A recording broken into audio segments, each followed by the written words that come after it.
Chapter 12. Jake sighed. First the dog had tried to eat him, and now it was stealing Mackenzie's affection. She'd insisted Dex come back to Quinn's with them, and while the animal studiously ignored him, it was quick to position itself between him and Mackenzie at every opportunity. The afternoon had darkened with an incoming storm, and what could have been a cozy situation instead became Dex working his way between their bodies until his face, complete with lolling tongue, was on Mackenzie's lap, and his ass was pointed at Jake. I'm being cock-blocked by a damn dog. After a late lunch, Mac had decided they'd earned a spot of day drinking, and when he'd seen Quinn's impressive whiskey collection, he'd been inclined to agree.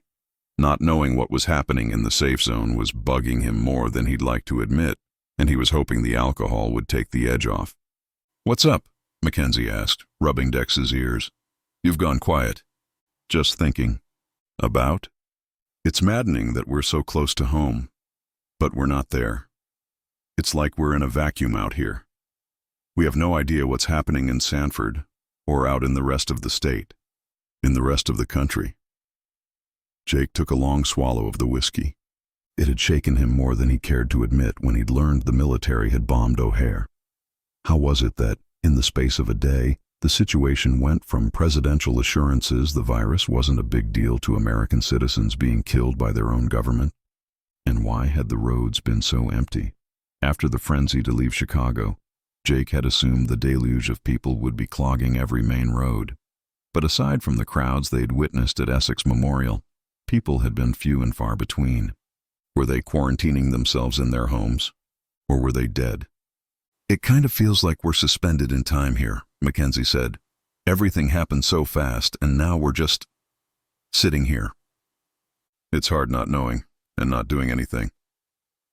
"You don't like it when you're not in control," she observed.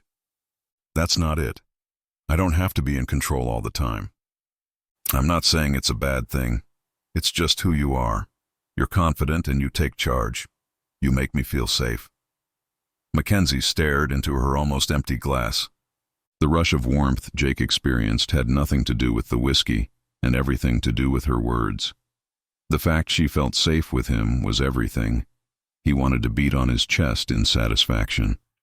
"Don't go getting all cocky." She dislodged the dog, reached for the whiskey bottle, and refilled their glasses. He knew he looked smug, and as her eyes narrowed on him, his shit-eating grin spread wider. "What else?" "Shut it, Jake." They continued putting a dent in Quinn's whiskey, reminiscing about their shared childhood and avoiding any more talk of the apparent apocalypse.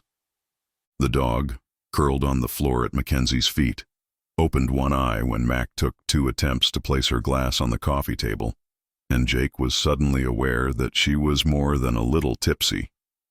He stood, holding out a hand to her. "You okay?"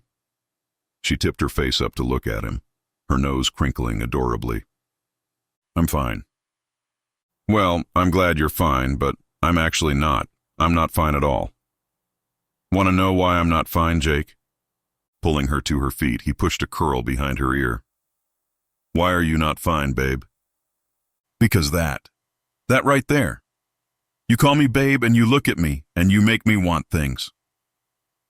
The fact that Mackenzie had consumed her body weight in alcohol somewhat dampened the elation Jake had expected to sweep through him. When she stepped into him, pressing herself against his chest, he groaned. "You are saying all the right things, baby girl, but you've also had way too much to drink. Don't drunks always tell the truth?" She smiled up at him, arching her back slightly and pushing her tits more firmly against him. Lust thumped low in his groin, warring with the indecision of how far he could let this go. Taking matters into her own hands, she reached behind his neck and pulled his head down, the sweet scent of cinnamon clouding his already compromised judgment. Common sense battled years of wanting, but not having, of denying how he truly felt, of pretending the woman in front of him didn't light up his world, give life meaning. Going on tiptoes, Mackenzie kissed him. There was nothing tentative about her exploration as she sucked on his lower lip and then bit gently, demanding entry. He groaned, and her tongue slipped inside to stroke against his. Jesus Christ, he was kissing Mackenzie. Cupping her head, he tilted it, slanting his mouth more firmly over hers, and claimed her, his tongue thrusting as he took back control. Her soft mule of pleasure, her unrestrained passion, had him desperate. He wanted more. He wanted everything. He deepened the kiss, recognizing that she tasted like his future. They pulled apart, breathing heavily. "My head is spinning," she whispered, and the slight slur to her words was a bucket of ice water. Closing his eyes, he rested his forehead against hers, fighting for the strength to walk away. "You need to get some sleep." His voice was hoarse with a need he couldn't disguise. "Nope, I need to kiss you again." "Babe, you're drunk and not thinking straight. So, take advantage of me." Frustration rode him hard. "Not tonight, Mac," he said regretfully, palming her cheek and running a thumb over her lush bottom lip. "But you love me."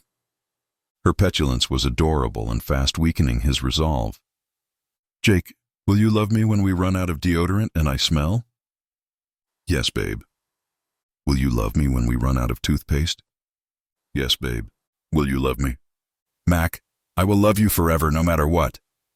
But right now you need to get to bed, okay?"